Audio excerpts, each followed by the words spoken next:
മുരുക.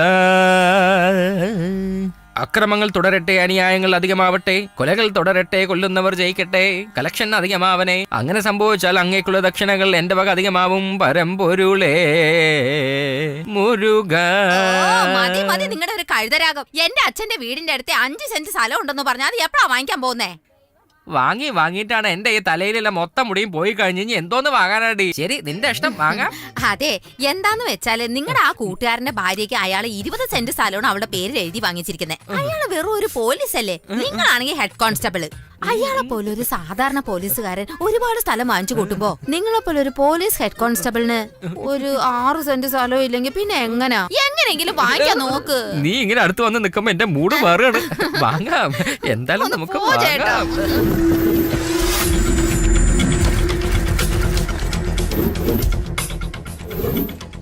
നിനക്ക് കച്ചവടം നടക്കുന്നുണ്ടല്ലോ എന്നൊന്നും എനിക്കറിയണ്ട. റോഡരികത്ത് നിന്ന് കച്ചവടം ചെയ്യുന്നില്ലേ? ഞങ്ങളെ പോലുള്ള പോലീസുകാർക്ക് പണം തരണം എന്നറിയില്ലേ?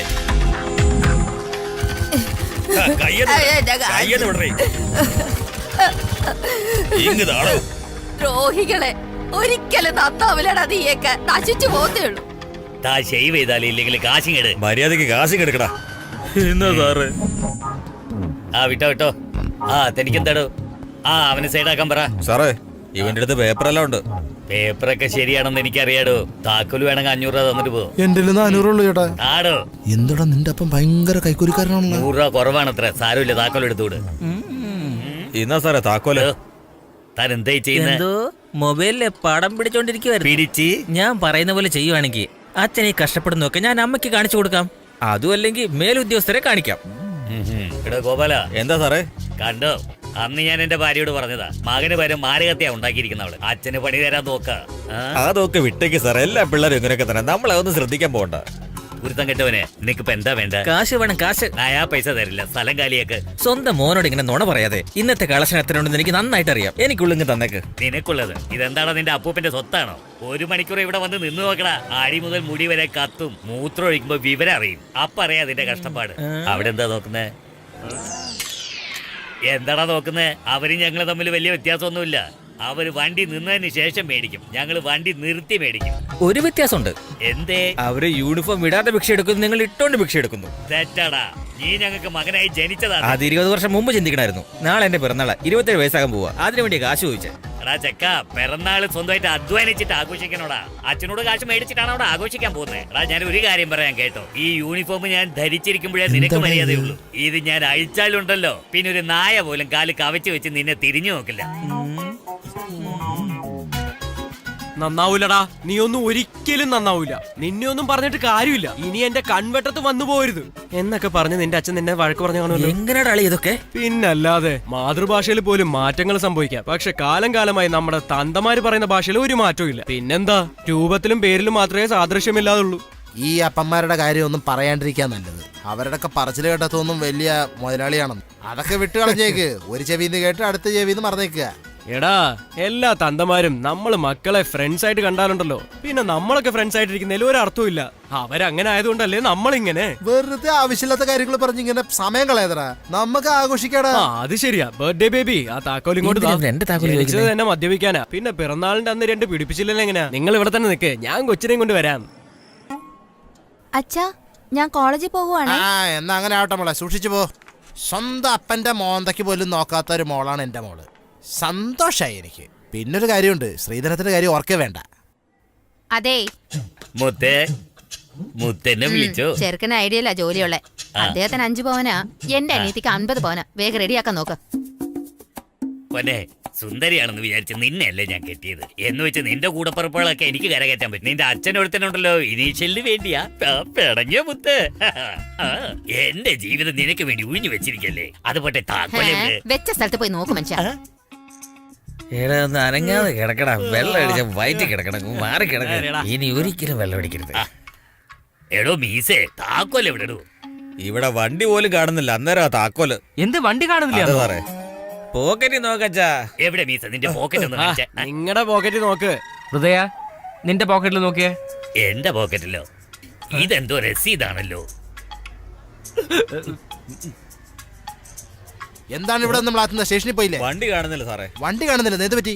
എന്റെ മകന്റെ പിറന്നാള് കോൺസ്റ്റബിളിന്റെ മകൻ നല്ല ആഘോഷിച്ചു. കാര്യല്ലേ? എന്റെ വണ്ടി പണയപ്പെടുത്തി ആഘോഷിച്ച അതാ പറയുന്ന പെമ്പിള്ളേര് വേണമെന്ന്. സ്ത്രീധനത്തിന്റെ കാര്യം ഓർത്ത് എനിക്ക് പേടിക്കണ്ട. ഇന്ന് ആരുടെ പിറന്നാളാടാ? ഏത് കടയിലാ പണയം വെച്ചിരിക്കുന്നത് നോക്കട്ടെ. ഇത് തന്നിട്ട് എന്റെ അച്ഛൻ മരിച്ചു പോയെന്ന് പറഞ്ഞാ പൈസ മേടിച്ചേ. അവന്റെ അച്ഛൻ ചത്തിട്ടില്ല. അവന്റെ മോൻ അവന്റെ തന്തയെ കൊന്നതാ. തന്തയുടെ തല വെട്ടി ചോര ഒഴുകിക്കൊണ്ടിരിക്കുന്ന സമയത്താ വണ്ടി കൊണ്ടുപോയത്. ആ ബൈക്കിനാ താൻ കാശ് കൊടുത്തിരിക്കുന്നത്. ഭഗവാനെ, നീ ഇപ്പൊ എന്താ ചെയ്യേണ്ടതെന്ന് വെച്ചാൽ ഒരു 25,000 രൂപ പണമും പിന്നെ ആ ബൈക്കിന്റെ ചാവി കൊണ്ട് എടുത്താൽ മതി. ആ ബൈക്കിന്റെ മീതിൽ എവിഡൻസ് ഒക്കെ ഞങ്ങൾ കളഞ്ഞോളാന്നേ. എടോ ആലോചിക്കണ്ട, പിന്നെ ഖേദിക്കേണ്ടി വരും. എന്താണോ ഇത് താൻ പറയുന്നത്? ആ പിള്ളേരും കേൾക്കുന്നില്ല, ഈ സേട്ടും കേൾക്കുന്നില്ല. വാ നമുക്ക് കോർട്ടിൽ പോവാം, ജഡ്ജ് കേൾക്കാൻ നോക്കാലോ. അതിന്റെ ആവശ്യമില്ല. നിങ്ങൾക്ക് എത്ര ഇങ്ങോട്ട് താനോ അത് എന്നല്ല. എടോ ഹൃദയ, ഇത് നമ്മുടെ മറ്റേ കണക്കിൽ ചേർക്കാൻ പാടില്ല താൻ. ഇത് എന്റെ മകൻ കഷ്ടപ്പെട്ട് സമ്പാദിച്ച കാശാ. എടോ പിരിവ് ലിസ്റ്റ് പറയാം കേട്ടോ. മാർക്കറ്റ്, തട്ടുകട, കള്ള് shop, massage parlour, club, real estate, panchayat, പച്ചക്കറി കട, ലോട്ടറി വിൽപ്പന, ഫുട്പാത്ത് കട, ചായക്കട, പാൻപരാഗ് കട തുടങ്ങിയവയെല്ലാം സേട്ടിന്റെ വാങ്ങിച്ച 25,000 രൂപ ഉൾപ്പെടെ. എടോ നമ്മളിവിടെ എത്തുന്ന മുമ്പ് ന്യൂസ് ഇവിടെ എത്തിക്കഴിഞ്ഞല്ലോ. ആ സ്കോട്ട്ലൻഡ് പോലീസുകാരെക്കാളും നമ്മുടെ ആളുകളാ സമർത്ഥരെന്ന് ഇത് കണ്ട് മനസ്സിലാക്കി. അത്ര അധികം കള്ളത്തരൊന്നും ഇവിടെ പറ്റില്ലട്ടാ. സാറേ, എന്താ ഞങ്ങൾ രണ്ടുപേരും വീട്ടിൽ നിന്ന് ഒളിച്ചോടിയതാണാ? അതെ സാറേ. നീ ഒരു ജാതി അവളൊരു ജാതി, വീട്ടില് സമ്മതിച്ച് അല്ല, കാണില്ല. ഇരിക്കപ്പുറത്ത് ഇല്ലാണ്ട് രണ്ടും ഒളിച്ചോടും. എന്നിട്ട് രണ്ടിന്റെ പുറകെ നാട്ടുകാരോടും. എന്നിട്ട് പേപ്പറിലും ടിവിയിലും നാട്ടിലും എല്ലാം ന്യൂസായി. എന്നിട്ട് ഞങ്ങൾക്ക് ആർക്കും ഇരിക്കപ്പുറതി ഉണ്ടാവില്ല. ഈ സൂയിസൈഡ് ബോംബേഴ്സിനേക്കാളും കൂടിയാണ് ഈ പ്രേമിക്കുന്നവരാ. അവര് ജനങ്ങളുടെ ഇടയിൽ വന്ന് ബോംബ് പൊട്ടിച്ചാൽ ഒറ്റയടിക്ക് ചിലപ്പോൾ അവിടെ ഉള്ളവരൊക്കെ ചത്തുന്നിരിക്കും. പക്ഷെ നിങ്ങൾ തമ്മിൽ ഒന്നിച്ചിട്ടുണ്ടെങ്കിൽ നാട് മുഴുവൻ ശത്രുതയിലാവും. സാറേ, പോലീസ് സ്റ്റേഷൻ ചെന്ന കല്യാണം കഴിപ്പിച്ചു പറഞ്ഞ എന്റെ ഒരു ഫ്രണ്ട് ഇങ്ങോട്ട് വണ്ടി കയറ്റി വിട്ടത്. നിന്റെ ഫ്രണ്ടിന്റെ പേരെന്താ? ശശികുമാർ എന്നാ സാറേ. ശശികുമാറോ? അവന്റെ കൂടെ പീതാംബരൻ ഒരുത്തൻ ഉണ്ടാവില്ലേ? ഇവര് രണ്ടുപേരും പലയിടത്തും പ്രേമിക്കുന്നവരെ ഒന്നിപ്പിക്കില്ലേ? ഇതിനെ രണ്ടിനും ഒന്നിച്ച് റിമാൻഡ് ചെയ്യാൻ പറയൂ. കാശ് എത്ര ഉണ്ടോ നിന്റെ കയ്യില്? 2000 രൂപയുള്ളൂ സാറേ. എങ്കിട് പോലീസുകാരുടെ കടമ നിർവഹണം. ഇത് കൈ വെച്ച് വേഗം തിരിച്ചു പോകാൻ നോക്ക്. മര്യാദക്ക് വീട്ടിൽ പോക്കണം. നിങ്ങളെ ശ്രദ്ധിക്കാൻ ഇവിടെ ആളെ ഞാൻ പറഞ്ഞയക്കുന്നുണ്ട്. വേഗം പറഞ്ഞയക്കാൻ നോക്കിയേ. കുറച്ച് ദിവസം കഴിഞ്ഞ് നിങ്ങളുടെ പ്രേമം മണ്ണ കിട്ടി എവിടെ എത്തുന്നു ഞാൻ നോക്കി. കോൺസ്റ്റബിൾ,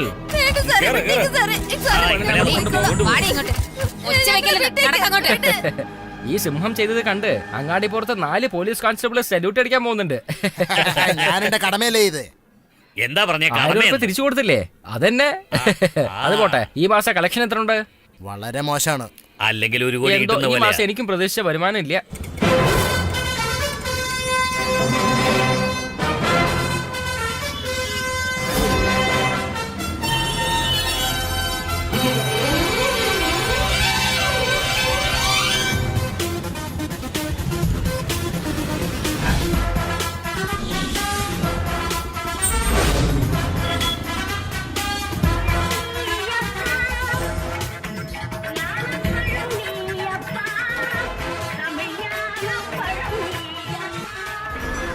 എന്റെ സുബ്രഹ്മണ്യസ്വാമി, എല്ലാവരുടെ ജീവിതം അങ്ങയുടെ കയ്യിലാ. പക്ഷെ എന്റെ ജീവിതം ഈ സ്റ്റേഷന്റെ അതിർവരമ്പത്താ. പോലീസ് സ്റ്റേഷൻ നമഃ. നമസ്കാരം. നമസ്കാരം. അയൽപ്പക്കംകാരെ കണി കണ്ടപ്പോ ഇത്ര എഫക്റ്റോ? ഇന്ന് തിരക്ക് കുറവാണല്ലോ. അവളുടെ ഭർത്താവൊക്കെ എങ്ങനെ ജീവിക്കുന്നു ആവോ? ഇന്നാകെ 18 തോക്കണേ പോയിട്ടുള്ളൂ. എന്തുവാടേ ഇത്? കുറ്റകൃത്യങ്ങളൊക്കെ കുറഞ്ഞോ? ഇനി നീ വേറെ വല്ലതും ചെയ്യുന്നുണ്ടോ? ചേട്ടാ ഇല്ല ചേട്ടാ. ചേട്ടൻ അറിയേണ്ട ഈ പരിസരത്ത് ഒരു ഈച്ച പോലും പറക്കില്ല. Token number 1. നമസ്കാരം സാറേ. സ്വർണം കളവ് പോയെന്നും പറഞ്ഞ് 1 മാസമായി കംപ്ലൈന്റ് കൊടുത്തിരിക്കുക. ഇതുവരെ ഒന്നും നടന്നിട്ടില്ല. എങ്ങനെ നടക്കാനാ? ആടും പോത്തും എന്തെങ്കിലും തിന്നാലല്ലേ നടക്കൂ. എത്ര പവനാ? 10 പവനാണ്. ശരി, 10,000 താ. 10,000? ഇന്നത്തെ സ്ഥിതി വെച്ച് അതിന്റെ വില 2.5 ലക്ഷം രൂപയാ. 10,000 തന്നില്ലെങ്കിൽ നിനക്ക് ഒന്നും കിട്ടാൻ പോകുന്നില്ല. എങ്കി ഇന്ന 5-ാം തീയതി വാ. ചെല്ല്. 10-ാം തീയതി 10 ദിവസം കഴിഞ്ഞു വാ. 12 വിഹിതത്തിനൊക്കെ കംപ്ലൈന്റ് കൂടെ വന്നിരിക്കാം. ചെല്ല് 20-ാം തീയതി വാ. ആവോ. എന്താടാ ടോക്കൺ കൊടുത്തില്ലേ? അതല്ല, ചായ കുടിക്കാൻ വന്നപ്പോഴത്തേക്ക് റേഷൻ കാർഡ് മറന്നു വെച്ചിട്ട് പോയി. ഓ, നീയാണോ അവൻ? 1,000 രൂപ തന്നേക്ക്. പുതിയ കാർഡല്ലേ എന്റെ കാർഡാ. നിന്റെ കാർഡിന് 5,000 രൂപ. പുതിയ കാർഡ് ഫ്രീയാ. എന്താ സാറേ ഇങ്ങനെ? ബോർഡിൽ സൗജന്യം എന്നാണല്ലോ എഴുതിയിരിക്കണേ. എന്നിട്ട് എന്താ ഇങ്ങനെ കാശ് ബോർഡ് സൗജന്യമായിരിക്കും, ഞാൻ സൗജന്യമല്ല. 1 മാസം റേഷൻ കടയിൽ നിന്ന് അരി, പരിപ്പ്, പഞ്ചസാരയ്ക്ക് എത്ര രൂപയ്ക്ക് വാങ്ങും? 1000 രൂപയാവും. പുറത്ത് വാങ്ങി എത്രയാവും? 8000 രൂപയാവും. 2 മാസത്തേക്കോ? 16,000. ഞാൻ 5,000 അല്ലേ ചോദിച്ചേ. ഒരു കയ്യില് കാശ്, മറ്റേ കയ്യില് കാർഡ്. നിനക്ക് വേണോ വേണ്ടയോ? വേണം. കാശ് കാടൂ. നിനക്കൊക്കെ ഫ്രീ ആയിട്ട് എന്റെ ഓഫീസിൽ വിടും. അതുകൊണ്ടാ കാർഡ് തരുന്നത്. ഇനിയെങ്കിലും സൂക്ഷിക്കണം. എടുത്തോണ്ട് പോ. റേഷൻ കാർഡ് 2 കാര്യത്തിന് ഉപയോഗിക്കുന്നെന്ന്. ജാമ്യം വെക്കാനും പണയം വെക്കാനും. ഇത് നമുക്കുള്ളത് ഇത് സ്റ്റേഷനിലേക്കുള്ളത്. നമസ്കാരം സർ. ഐ ജിക്ക് വരെ ഇവന്മാർ 2 മിനിറ്റ് ലേറ്റ് ആയിട്ട് സല്യൂട്ട് അടിക്കും. എനിക്ക് ഇത്ര വേഗത്തിലോ? എല്ലാം പണത്തിന്റെ ഗുണമാ. വരണം വരണം വസൂൽ ചക്രവർത്തി, തനിക്ക് വേണ്ടി ഞാൻ കണ്ണിൽ എണ്ണ ഒഴിച്ചിരിക്കുകയാണ്. സാറിന് എത്ര കിട്ടിയാലും മതിയാവില്ലല്ലോ. നമുക്ക് നമ്മുടെ കാര്യം കൂടി നോക്കണ്ടേ? എത്ര കേസ് പെൻഡിങ്ങിലുണ്ട്? എടോ, നാട്ടുകാർ കൊണ്ടുവരുന്ന കേസ് മാറ്റിവെക്കുന്നത് തനിക്ക് വേണ്ടിയില്ലേ? തന്റെ കേസ് തീർത്തില്ലെങ്കിൽ ഞങ്ങളുടെ കളക്ഷൻ ഇനി കുറയില്ലേ? ഇത് പറഞ്ഞാൽ മതി. കാശ് മേടിക്കാൻ മടിയൊന്നുമില്ലല്ലോ. കേസിനാണ് ഒരു അനക്കവും ഇല്ല. അതൊക്കെ വിട്ട് കളയ മാഷേ. 2 ബൈക്ക് മോഷിച്ചോളൂ, ഇപ്പൊ 3 ബൈക്ക് ചോദിക്കുന്ന കളിയാ. നമസ്കാരം. നമസ്കാരം നമസ്കാരം. ഏയ്, ഈ മാസത്തിലെ കേസ് നീയാണോ? താൻ എന്തോടെ ഇവിടെ? എന്നെ കാണാതെ വന്നിരിക്കുകയല്ലേ? എല്ലാം ഞാൻ ശരിയാക്കി തരാം. അവന്റെ കേസൊക്കെ വിട്ട് കളയാ. താൻ കാശ് കൊണ്ട് എടുക്കണോ? കാശ് മേടിക്കാൻ മാത്രം ഒരു മടിയില്ല. ഇങ്ങനെ മേടിച്ചാലുണ്ടല്ലോ മുടിയൊന്നും വളരാൻ പോകുന്നില്ല. ആഹാ, ഇയാളുടെ ഡ്യൂട്ടിയോടുള്ള ആത്മാർത്ഥത കണ്ടില്ലേ? ശമ്പളം കിമ്പളം. എന്തുവാ സാറേ ഇത്? തട്ടി എണിപ്പിക്ക്. എടോ, നീയാണ് മര്യാദക്ക് എനിക്ക് ഉറങ്ങാൻ പറ്റണതേ പോലീസ് സ്റ്റേഷനിലാണ്. അതും സമ്മതിക്കില്ലെന്ന് വെച്ചാ ഡ്യൂട്ടിയിലെ രാജാവാ. വീട്ടിലത്തെ നൈറ്റ് ഡ്യൂട്ടിയാണോ? വീട്ടിലെ കാര്യം ചോദിക്കാതിരിക്കുന്നതാണ് നല്ലത്. അവിടത്തെ കാര്യം എന്തിനാ ചേട്ടാ ഇവിടെ ഓർമ്മിപ്പിക്കുന്നത്? പിന്നെന്തിനാ ഇടയ്ക്കിടയ്ക്ക് വീട്ടിലേക്ക് പോകുന്നേ?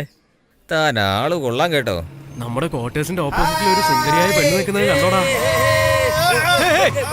വിളിയെടാ അവനെ. വിടരുത്.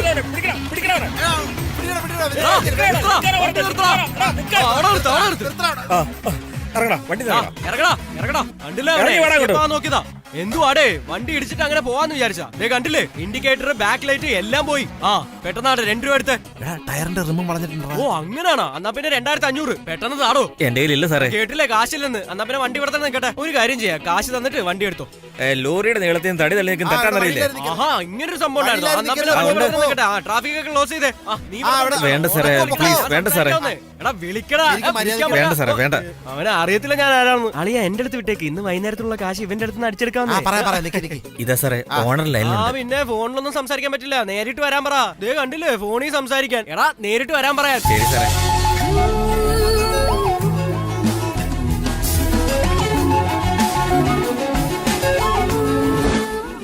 നമസ്കാരം മാഡം. അവരായിട്ട് പ്രശ്നങ്ങൾ ഉണ്ടാക്കും മാഡം. അതെ, എന്താ സാറേ? ഓണറിനെ വിളിച്ചോണ്ട് വരാൻ പറഞ്ഞിട്ട് ഇത് ആരാടാ വന്നിരിക്കുന്നത്? ഇത് തന്നെ സാറേ owner. Excuse me. Excuse me അവിടെ നിൽക്കട്ടെ. വണ്ടി അടിച്ചപ്പോ ആള് വടിയായനെ. ഞങ്ങളുടെ കാര്യം ഗോവിന്ദ. ഒന്നും മിണ്ടാതിരിക്കേ. നിങ്ങളെ കണ്ടറിയാം നല്ല വീട്ടിലെ കുട്ടിയാണെന്ന്. എടാ ഭയങ്കര. ഈ പെണ്ണിനെ കണ്ടപ്പോഴത്തേക്ക് ഇവന്റെ സ്വഭാവം മാറിയത് കണ്ടോ? കണ്ടപാടെ മയങ്ങി വീണത് കണ്ടില്ലേ? അല്ല, ആരോ 4 തെണ്ടിപ്പിള്ളേര് പ്രശ്നം ഉണ്ടാക്കുന്നുണ്ടെന്ന് ഡ്രൈവർ പറഞ്ഞു. തെണ്ടിപ്പിള്ളേരല്ലേ? ശരിയാ. ഞങ്ങളെ കണ്ടു കഴിഞ്ഞപ്പോ അവരങ്ങ് ഓടിപ്പോയെന്നേ. ആ 4 തെണ്ടികളിൽ ഒന്ന് ഇവനാണെന്നുള്ളത് ആ പെണ്ണ അറിയണില്ല. വീട്ടിൽ എന്തെങ്കിലും ഫംഗ്ഷൻ ഉണ്ടോ? അങ്ങനെയൊന്നുമില്ല, ഞാൻ ഈവന്റ് മാനേജ്മെന്റ് ചെയ്യാണ്. ഇതാണ് എന്റെ കാർഡ്. ശരി. അമൃത തങ്കപ്പൻ. നിങ്ങളുടെ ഭർത്താവ് തങ്കപ്പൻ എന്ത് ചെയ്യാ? അതെന്റെ അച്ഛന്റെ പേരാ. ഓ, അച്ഛന്റെ പേരാണോ? നിങ്ങളുടെ പേരെന്താ? അരുൺകുമാർ. ഇതുപോലത്തെ കളർഫുൾ കാർഡ് നമ്മൾ 2 അടിക്കണം. അളിയ, ഇവന്റെ വർത്താനം കേട്ടിട്ട് നമുക്ക് വെള്ളം അടിക്കാനുള്ള സെറ്റപ്പ് ഒന്നും കിട്ടുമെന്ന് തീരുമാനിച്ചിട്ട് ഇറങ്ങിയിരിക്കുക. ഈവന്റ് മാനേജ്മെന്റ് എന്ന് വെച്ചാൽ ഏതെങ്കിലും ഒരു സ്ഥലത്ത് ഒരു ഫംഗ്ഷൻ നടക്കുന്നുണ്ടെങ്കിൽ A to Z എല്ലാ ജോലിയും ഞങ്ങൾ തന്നെ ചെയ്യും. ആണോ? ഫോർ എക്സാമ്പിൾ, നിങ്ങളുടെ കല്യാണാണെന്ന് തന്നെ വെച്ചോ. പെണ്ണും ചെറുക്കനും വന്നാ മാത്രം മതി. മണ്ഡപം തൊട്ട് സദ്യ വരെ ഞങ്ങൾ കൈകാര്യം ചെയ്തോളാം. അല്ല, ചെറുക്കനും പെണ്ണും എത്ര പവന്റെ സ്വർണ്ണം ഇടും? ഒന്നും മിണ്ടാതിരിക്കെ. ഞാൻ ഒരു കാര്യം പറയട്ടെ, നിങ്ങളില്ലാതെ എന്റെ കല്യാണം നടക്കില്ല. ഡേറ്റ് മാത്രം പറഞ്ഞാൽ മതി, ഗ്രാൻഡ് ആയിട്ട് നടത്താം. നിങ്ങൾ എന്നാണോ ഫ്രീ അന്ന് എന്റെ കല്യാണം നടത്താം. ഓക്കെ, ശരി, മറക്കരുത് കേട്ടോ. ആയിക്കോട്ടെ.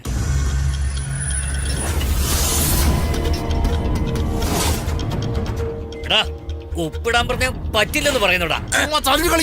നിന്നെ ഇല്ലാതാക്കി നിന്റെ വീട് കൂടെ വരുവടാ. നമുക്ക് ചോദിക്കാനും പറയാൻ ആളില്ലെന്ന് വിചാരിച്ചാൽ ചുമ്മാ ഇങ്ങനെ വന്നാൽ നമ്മൾ പേടിക്കണോ?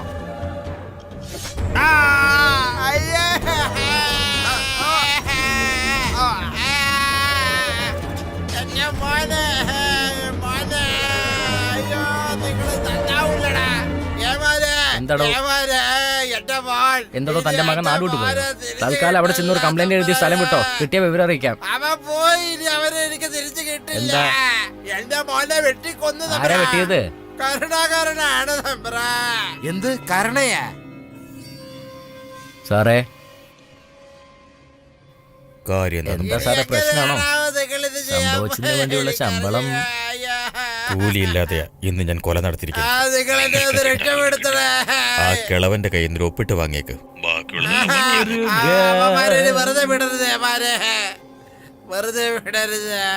ഏതോ കാരണവരെ വെറുതെ കരഞ്ഞ് വയസ്സുകാലത്ത് ഉള്ള ജീവൻ കളയണ്ട. ഇനിയുള്ള കാലം ജീവിച്ചു പോകാൻ വല്ല കാശ് ഞാൻ വാങ്ങിത്തരാം. ചെറിയ വല്ല കടയിട്ടോണ്ട് ഇനി ഉള്ള കാലം ജീവിച്ചങ്ങോട്ട് പോ. മകനില്ലാണ്ട് എനിക്ക് എന്തായാലും ജീവിക്കാനാ സാറേ. എനിക്ക് ന്യായം എന്തോടാ ഇയാൾ കാശ് കിട്ടിയാ വേണ്ടെന്ന് മതി. പറഞ്ഞേ? വിട്ടേക്ക്, എന്റെ നമ്മളെടുക്കാം. മകന് ന്യായം കിട്ടിയാ മാത്രം മതി എന്റെ സാറേ. ഈ പാവപ്പെട്ടവന്റെ കാര്യം മനസ്സിലാക്കാൻ ഇവിടെ ആരുമില്ലേ സാറേ? നിങ്ങൾ ഒരു കാലത്തും നന്നാവില്ല സാറേ, നന്നാവില്ല.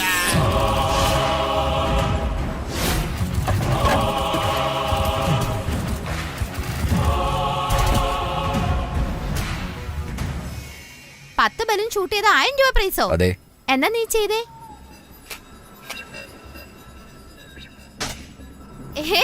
കൊള്ളാട്ടോ. നിങ്ങളൊന്ന് ഷൂട്ട് ചെയ്യേ, ഞങ്ങൾ 1000 രൂപ തരാം.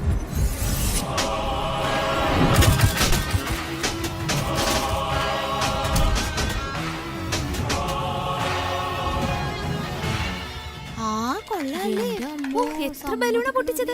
എനിക്ക് നിങ്ങൾ തന്നെ വെച്ചോളൂ. നിങ്ങൾക്ക് എങ്ങനെ ഇതൊക്കെ സാധിച്ചു? അതിന്റെ തൊഴിലാണ്. അല്ലാതെ അത് പറ്റില്ലടി. കളക്ഷൻ ഒക്കെ എടുത്തു വെക്ക്. ഞാൻ വരണു. എന്തേ കോമഡിയാന്ന് വിചാരിച്ചാ? എന്താ ഇതൊക്കെ ഫ്രഷ് ആണോ? മോനെ കച്ചവടമൊക്കെ വളരെ മോശ. ഞാൻ എന്ത് ചെയ്യാനാ? മാഷേ ഇവിടെ എന്താ പരിപാടി ഇത്? ബലൂണിനെ വെടിവെക്കുന്ന കടയാ. ചേട്ടാ, നമ്മുടെ ബോസ് ബോംബെന്ന് കണ്ണുകൊണ്ടിട്ടുണ്ട്. ഒന്ന് വേണ്ട ട്രെയിനിങ് എടുത്തോ. ഫസ്റ്റ് നിങ്ങളായിക്കോട്ടെ.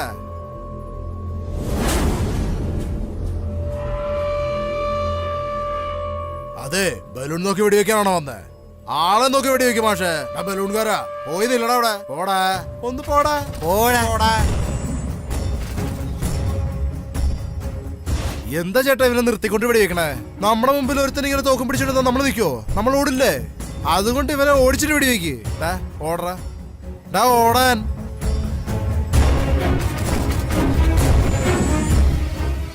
മോനെ വേറെ സ്ഥലത്ത് ജോലി ചെയ്ത് ജീവിച്ചൂടെ? എന്റെ അച്ഛന് തീരെ സുഖമില്ല. 6 മാസം ഹോസ്പിറ്റലിൽ നിന്ന് ചികിത്സിപ്പിക്കണം. അതുകൊണ്ടാ ജോലി നോക്കി ഇങ്ങോട്ട് വന്നത്. ഈ കട പുറത്തൊക്കെ കട വെക്കണോന്നുണ്ടെങ്കിൽ അവന്മാർക്ക് കൈക്കൂലി കൊടുക്കാതെ പറ്റൂല. കർണാനെ ഒന്ന് പോയി കാണ്. ആരാമേ കർണ? അതെ അതെ. ഹലോ. നമസ്കാരം, ഞാനാണ് അരുൺകുമാർ. അരുണോ? ഓ, നിങ്ങളായിരുന്നോ? അത് പിന്നെ ഞങ്ങളുടെ ക്വാർട്ടേഴ്സിൽ ഒരു നല്ല ഇവന്റ് വന്നിട്ടുണ്ട്. അത് നിങ്ങൾ തന്നെ നടത്തി തന്നാൽ. നടത്താലോ, അതാണല്ലോ എന്റെ ജോലി. ഒരു 500 പേർക്ക് ഇരിക്കാനുള്ള ചെയർ, പിന്നെ അതേപോലെ തന്നെ പന്തലും ഡെക്കറേഷൻസും ഒക്കെ, പിന്നെ ചായയും കാപ്പിയും ഭക്ഷണം, ഇതെല്ലാം നിങ്ങൾ തന്നെ റെഡിയാക്കണം. റെഡിയാക്കല്ലോ അരുൺ. പിന്നെ എത്ര നേരം എടുക്കും? നിങ്ങൾ പറഞ്ഞ ഐറ്റംസ് എല്ലാം അറേഞ്ച് ചെയ്ത് അയക്കാനായിട്ട് എങ്ങനെയും 1.5 മണിക്കൂറെങ്കിലും ആവും. അത് സാരമില്ല. നിങ്ങൾ വരൂല്ലേ? ഉറപ്പായിട്ടും. ഞാനില്ലാതെ എങ്ങനെയാ? അതെന്തായാലും നന്നായി. ഞാൻ എന്റെ അഡ്രസ് ഉടൻ തന്നെ അയക്കാം. വളരെ താങ്ക്സ് അരുൺ.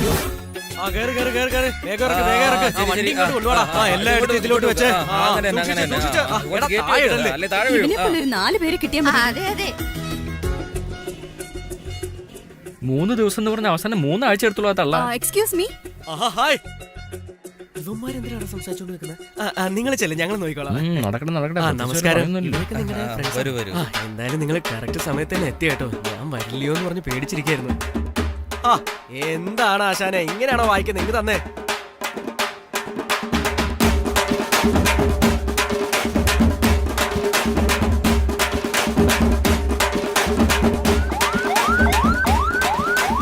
നിർത്ത്.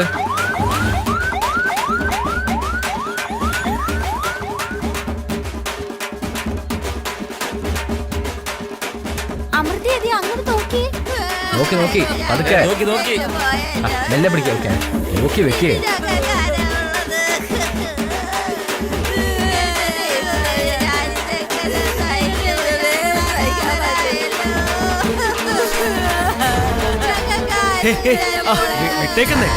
വിട്ടേക്കമ്മച്ചി. പോട്ടെ.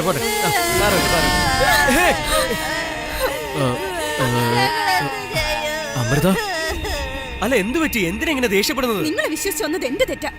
അത് കൊള്ളാം. എന്താ ഞാൻ വിളിച്ചിട്ട് വീട് വിട്ട് ഇറങ്ങിയതാണോ? മിണ്ടി പോരുത്. You are A cheat. Event management എന്ന് പറഞ്ഞ എന്താണെന്നറിയോ നിനക്ക്? തെരുവിൽ വെറുതെ തെണ്ടി നടക്കുന്ന നിനക്ക് ഈവന്റിനെ കുറിച്ച് എന്തറിയാനാ? അന്നാണെങ്കിൽ തെരുവിൽ പ്രശ്നം ഉണ്ടാക്കി, ഇന്ന് നോക്കുമ്പോ വീട്ടിൽ വിളിച്ച് ഇൻസൾട്ട് ചെയ്യുന്നു. നിങ്ങൾക്ക് നേരം പോക്ക് വേണമെങ്കിൽ എന്തിനാ എന്റെ പ്രൊഫഷനെ അപമാനിക്കുന്നേ? ഇതിലെന്താണ് അപമാനം? ലൈഫിൽ നടക്കുന്നത് എല്ലാം ഓരോ ഇവന്റ് അല്ലേ? എന്തിനാ ലൈഫ് തന്നെ ഒരു ഇവന്റ് ആണ്. നിങ്ങളാണ് അതിനെ നല്ലതും ചീത്തയും എന്ന് തരംതിരിക്കുന്നത്. അല്ല, നിങ്ങളുടെ വിസിറ്റിംഗ് കാർഡിൽ ഇങ്ങനെ ചെയ്യും അങ്ങനെ ചെയ്യില്ല എന്നൊക്കെ പറഞ്ഞിട്ടുണ്ടായിരുന്നു. സന്തോഷവേളകളിൽ ചിരിക്കുന്നവന്റെ കൂടെ ചേർന്ന് നിന്ന് ചിരിക്കുന്നത് വലിയ കാര്യമൊന്നുമല്ല. കരയുന്ന ആളുകൾക്ക് സമാധാനം കൊടുക്കുന്നതാണ് വലിയ കാര്യം. ഞാൻ മരണമാണെന്ന് പറഞ്ഞിരുന്നെങ്കിൽ നിങ്ങളിങ്ങനെ വരുമായിരുന്നു. ഇതും ഒരു ചടങ്ങാണെന്നേ. കല്യാണമാണോ മരണമാണോ? ദേ കണ്ടില്ലേ, നിങ്ങളും ഇങ്ങനെയൊക്കെ തന്നെ ചോദിച്ചേനെ. സന്തോഷം മാത്രമല്ലെന്നേ, സങ്കടവും ആഘോഷിക്കാനുള്ളതാണ്. ഞങ്ങൾ ഇതൊന്നും ചെയ്യാറില്ലല്ലോ. എന്നാ ഇനി ചെയ്യാൻ തുടങ്ങിക്കോ. ആറ്റിങ്കലിൽ അച്ഛൻ മരിച്ചു കഴിഞ്ഞാലേ അതിന്റെ വീഡിയോ അമേരിക്കയിൽ നിന്ന് കണ്ട് കരയുന്ന മക്കളുടെ കാലമാണിത്. ലണ്ടനിൽ ലിൻഡ തോമസ് എന്ന് പറഞ്ഞൊരു പണക്കാരി ഉണ്ടായിരുന്നു. മൾട്ടി മില്യനെയർ ആണ്. അവരുടെ എല്ലാ ബിസിനസ്സും വിട്ടിട്ട് ഇതാണ് മുഴുവൻ നേരവും ചെയ്യുന്നത്. മരിച്ചത് ആരാണ്, ഏത് ജാതി, ഏത് മതം, ഇതൊന്നും തന്നെ അന്വേഷിക്കാതെ മനുഷ്യത്വത്തോടെ അവരുടെ സങ്കടങ്ങൾ മനസ്സിലാക്കി എല്ലാ കാര്യങ്ങളും നോക്കി നടത്തുന്നതിനേക്കാളും വലിയൊരു സമ്പാദ്യം എന്താണുള്ളത്? സ്വന്തക്കാരോ സുഹൃത്തുക്കളോ നമ്മളെ വിട്ടു പോയാൽ നെഞ്ചടിച്ച് കരയുന്നവരുടെ മനസ്സൊന്നും ഇനി അധികം നാളുണ്ടാവില്ല. ഫോൺ ചെയ്ത് വിവരം അറിയിക്കുമ്പോൾ തന്നെ ബോഡി എപ്പോഴാണ് എടുക്കുന്നതെന്നാണ് ചോദിക്കുന്നത്. എല്ലാവരും അത്ര ബിസിയാണ്. ഇനിയും കുറച്ച് നാളുകളിൽ നിങ്ങളെപ്പോലത്തെ ഇവന്റ് മാനേജേഴ്സാണ് ജനനം മുതൽ മരണം വരെയുള്ള എല്ലാ ഇവന്റ്സും നോക്കി നടത്താൻ പോകുന്നത്. അതിനായി ഇപ്പൊ തന്നെ അപ്ഡേറ്റ് ആകുന്നതല്ലേ നല്ലത്.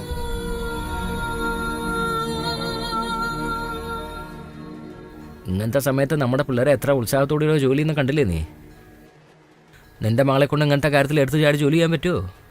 നീ മരണപ്പെട്ട് കഴിഞ്ഞാൽ ഒരു മൂലയിൽ നിന്ന് നിന്റെ മകൾക്ക് കരയാനേ പറ്റുള്ളൂ, അറിയോ? ഇതിനാണ് ആൺകുട്ടികൾ ജനിക്കണമെന്ന് പറയണത്. വാചകടിച്ചുകൊണ്ട് കാര്യമില്ല, പ്രവർത്തിക്കണം. ശരി, വിട്ടുകളയാ. വയസ്സ് ഒരുപാടായില്ലേ, തള്ള പോയത് നന്നായി. പതുക്കെ പൊക്കാൻ നോക്ക്. മുരുകാ മുരുകാ മുരുകാ മുരുകാ മുരുകാ മുരുകാ.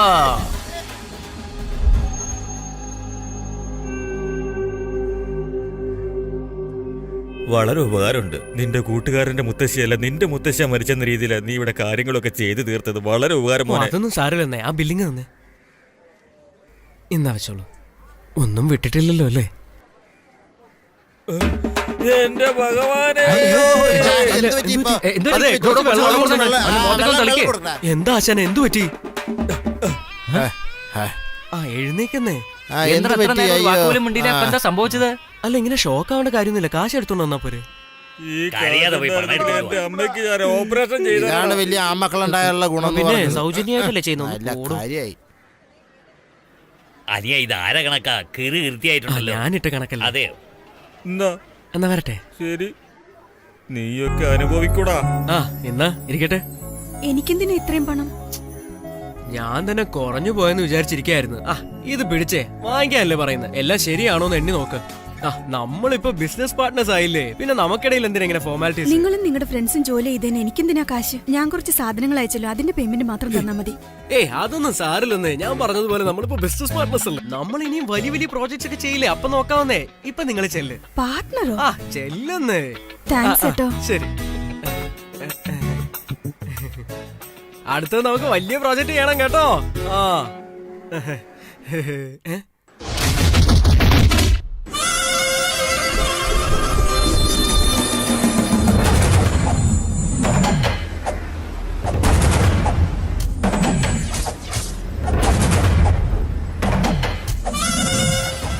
കുറെ നേരമായി ചേട്ടാ മന്ത്രി വെയിറ്റ് ചെയ്യുന്നു. കാറിലുണ്ട് ചേട്ടാ.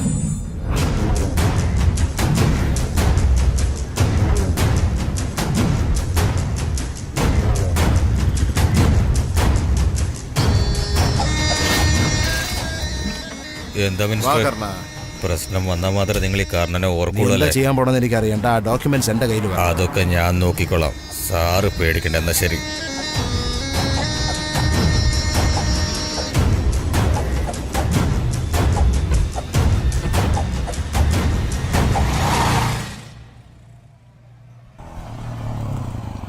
ആ അതൊക്കെ ശരി. നീ ഭക്ഷണം കൊടുത്തിട്ട് വേഗം വരാൻ നോക്ക്. ശരിയല്ലേ? ഒന്നും മിണ്ടാണ്ടിരിക്കുക സാറേ. നിങ്ങൾക്ക് കേസ് വേണമെന്ന് പറയുമ്പോഴാണ് എന്നെ ഇങ്ങനെ ഉള്ളി പിടിച്ചിട്ട് അടിക്കണേ. ഒരു സൈഡിൽ കാശും വാങ്ങും, പിന്നെ ഒരു സൈഡിൽ കേസ് വിടും. നിങ്ങളെപ്പോലുള്ള ആൾക്കാർക്ക് ഞാനൊരു പണി വെച്ചിട്ടുണ്ട്. നിന്റെ പേരിൽ കേസ് ഉണ്ടാക്കാൻ ഞങ്ങൾക്ക് കഞ്ചാവുണ്ട് തെളിവായിട്ട്. നിന്നോട് ഞങ്ങള് കാശ് മേടിച്ചതിന് എന്ത് തെളിവാടാ ഉള്ളത്? അതെനിക്ക് വിട്ടതാ സാറേ.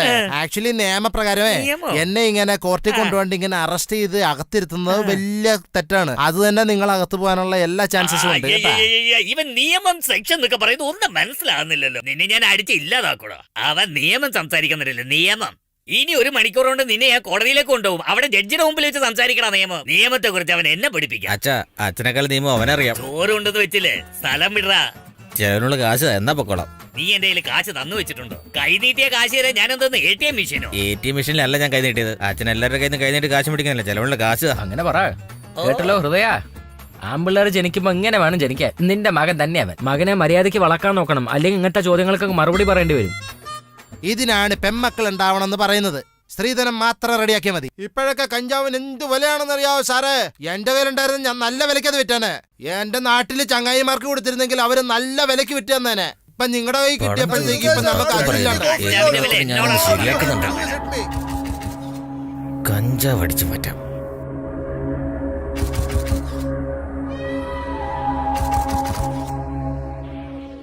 ഒരു പേജ് കാണുന്നില്ലല്ലോ. അതിന്റെ കാശല്ലേ വാങ്ങിയത്? എടോ, ഇതൊന്നും ഇവിടെ സാധാരണ നടക്കാത്ത കാര്യമൊന്നുമല്ലോ. എടോ, തനിക്ക് പറഞ്ഞു കൊടുത്തോടോ ഇവന്. വാടങ്ങോട്ട്. ആ സാറേ, ആ കഞ്ചാവ് എവിടെ? വെച്ചിട്ടുണ്ട്, എടുത്തോ. എവിടെ? കഞ്ചാവ് കാണുന്നില്ലല്ലോ. അല്ല, ഇവിടെ വെച്ച കഞ്ചാവ് കാണുന്നില്ല. കാണുന്നില്ലേ? എടാ, നിന്റെ മകൻ ചാപ്പാട് കൊണ്ടുവരുന്നത് ഇവിടെ തന്നെ ഉണ്ടായിരുന്നല്ലോ. എന്തിര് കഞ്ചാവ് കാണണില്ലെന്നാ? അപ്പൊ തൊണ്ടി ഔട്ടായല്ല. നിങ്ങൾ FIR ഇട്ടില്ലേ? ഇനി നിങ്ങളെല്ലാവർക്കും എന്താണ് നടക്കാൻ പോണെന്ന് അറിയാം. നിർത്ത്. നീ എന്തിനാ ഇപ്പൊ ഇവിടെ നിർത്താൻ പറഞ്ഞത്? അതൊന്നും ഇപ്പൊ നീ അറിയണ്ട. വെയിറ്റ് ചെയ്യാൻ പറഞ്ഞ വെയിറ്റ് അതൊന്നും പറ്റില്ല, എനിക്ക് വേറെ ജോലിയുണ്ട്. നീ വൈകുന്നേരം ആകുമ്പോ വന്നാ മതി. കഞ്ചാവ് വിറ്റ ഒരുപാട് പൈസ കിട്ടും. 1 മാസത്തേക്ക് അടിച്ച് പൊളിക്കാൻ മേലെ. കാര്യം പറഞ്ഞ ഹൃദയം, നിന്റെ മകനാ വന്നത്. ചെലവനെ കാശും ചോദിച്ചു. നീ അവന് കൊടുത്തിട്ടില്ല. അവന്റെ പേരിലേക്ക് സംശയമുണ്ട്. അവൻ എടുത്തോന്ന് അവനോട് ഫോൺ ചെയ്ത് ചോദിച്ചു നോക്ക്. സാറേ, എന്റെ മകൻ കള്ളനല്ല, മനസ്സിലായോ? എന്റെ മകൻ കള്ളനാണെന്ന് ഞാൻ പറഞ്ഞു. അവൻ കഞ്ചാവ് എടുത്തൊന്ന് ഫോൺ ചെയ്ത് ചോദിക്കാനേ പറഞ്ഞിട്ടുള്ളൂ. പോലീസുകാരാകുമ്പോ ആരും ഏതും സംശയം വരും. ഫോൺ ചെയ്ത് ചോദിക്കേ. ഈ കഞ്ചാവ് വിൽക്കുന്ന സ്ഥലം എവിടെയാ? ആ ഓട്ടോറിക്ഷയുടെ അടുത്ത് ചോദിച്ചാൽ മതി. എന്തടോ ബെല്ലടിക്കുന്ന എടുക്കുന്നില്ല സാർ. ഒന്നുകൂടി ചെയ്ത് നോക്കടോ. എന്താടോ എടുക്കുന്നില്ല സാറേ. അവൻ കഞ്ചാവ് എടുക്കാൻ നോക്കുള്ളൂ, ഫോൺ എടുക്കില്ലേ അവൻ. ചേട്ടാ, എന്താ കഞ്ചാവ്. കഞ്ചാവാ? എന്താ നാട്ടിലെ പുതിയതാണോ? അല്ല, പച്ചക്ക് ഇങ്ങനെ ചോദിക്കാനൊന്നും അറിയില്ലേ? എന്റെ കയ്യിലുണ്ട്. നിന്റെ കയ്യിലുണ്ടാ? കാണിച്ചേ. ഇത് ഒറിജിനൽ സാധന, ഇടുക്കിന്ന് വന്നതാ. എത്ര? 40,000 രൂപ. 40,000 എല്ലാം തരാൻ പറ്റില്ല, 20,000 തരാം. എന്താ ഓക്കെ ആണോ? ശരി ചേട്ടാ. ആ എന്നാ പൊക്കോ. സാറേ, അവൻ നിങ്ങളെ മോന്റെ കൂടെ ഉണ്ടാവും, ഒന്ന് വിളിച്ചേ. ഒരു ശല്യം.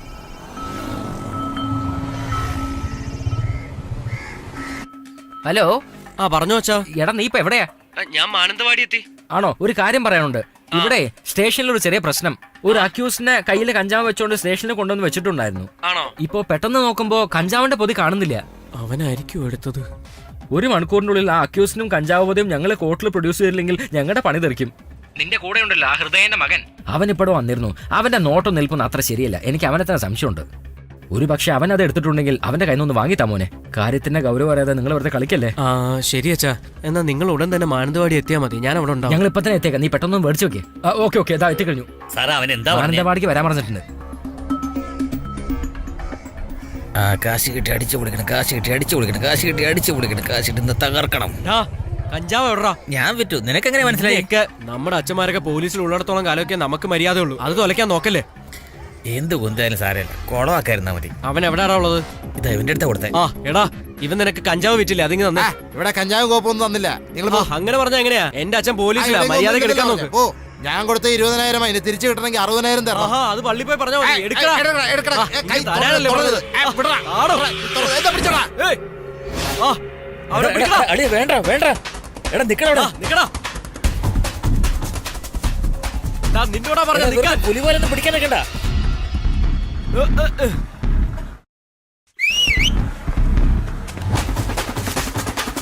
ഹേയ്, ആ നിക്ക്, അതെടുക്കല്ലേ. ഹേയ്,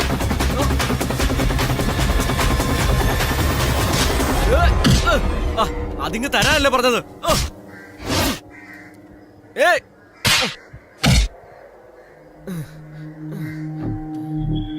കഞ്ചാവല്ലേ? ചേട്ടാ, അതെന്റെയാ ചേട്ടാ. അതിങ്ങ് തന്നേരും. അത് പറ്റില്ലല്ലോ. താ ചേട്ടാ, എന്റെ അച്ഛൻ പോലീസിലാ. അതുകൊണ്ട് ഒറിജിനൽ പ്രശ്നമാക്കണ്ട ചേട്ടാ, ഇങ്ങ് തരാൻ.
നമ്മുടെ ചങ്ങായി ഒരുത്തർ അടിക്കണം.